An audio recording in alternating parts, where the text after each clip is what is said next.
Hello दोस्तों, कैसे हैं आप लोग। भारत क्या धीरे धीरे लोकतंत्र से भीड़तंत्र की तरफ बढ़ रहा है। जिसकी लाठी उसकी भैंस, ये कहावत अब सिर्फ गांवों तक सीमित नहीं रही, बल्कि देश की व्यवस्था का सच बनती दिखाई दे रही है।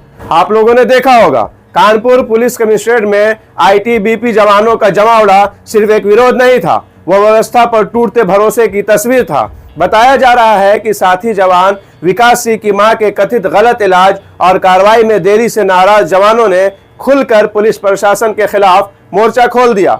सवाल सिर्फ एक घटना का नहीं है, सवाल उस सिस्टम का है जहां इंसाफ पाने के लिए अब लोगों को कानून नहीं ताकत दिखानी पड़ रही है। विडंबना देखिए, जिस यूपी पुलिस की छवि छोटी छोटी बातों पर बुलडोजर चलाने, एनकाउंटर करने और लाठीचार्ज करने वाली बनाई गई, वही पुलिस इस पूरे मामले में बेहद असहाय नजर आई।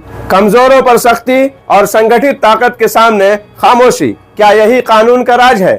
यही भीड़तंत्र की सबसे खतरनाक निशानी होती है, जब संविधान नहीं भीड़ का दबाव फैसले तय करने लगे। आज एक सुरक्षा बल कमिश्नरेट घेरता है, कल कोई दूसरा संगठन सड़कें जाम करेगा, परसों कोई भीड़ खुद अदालत बन जाएगी, फिर अदालतें, संविधान और कानून सिर्फ किताबों में रह जाएंगे। सबसे बड़ा सवाल यह है, अगर देश की सीमाएं सुरक्षित करने वाले जवानों को भी न्याय व्यवस्था पर भरोसा नहीं रहा, तो आम नागरिक किसके भरोसे जिए?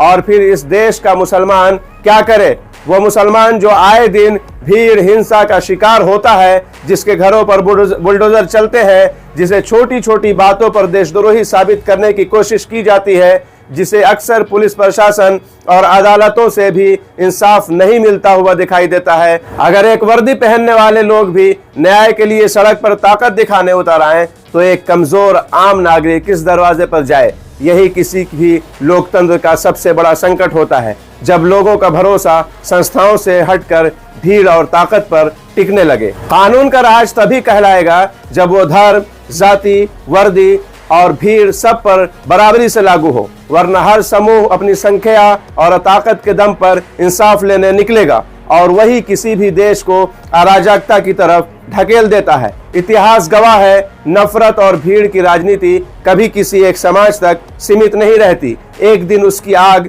पूरे समाज को अपनी चपेट में ले लेती है।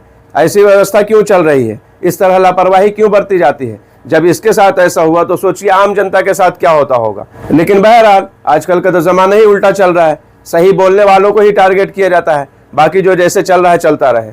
आप लोगों का इसमें क्या कहना है, कमेंट में जरूर बताएं, और चैनल को भी सब्सक्राइब कर लें। चलते हैं, मिलेंगे नेक्स्ट वीडियो में। अपना ख्याल रखें। अल्लाह हाफिज, बाय।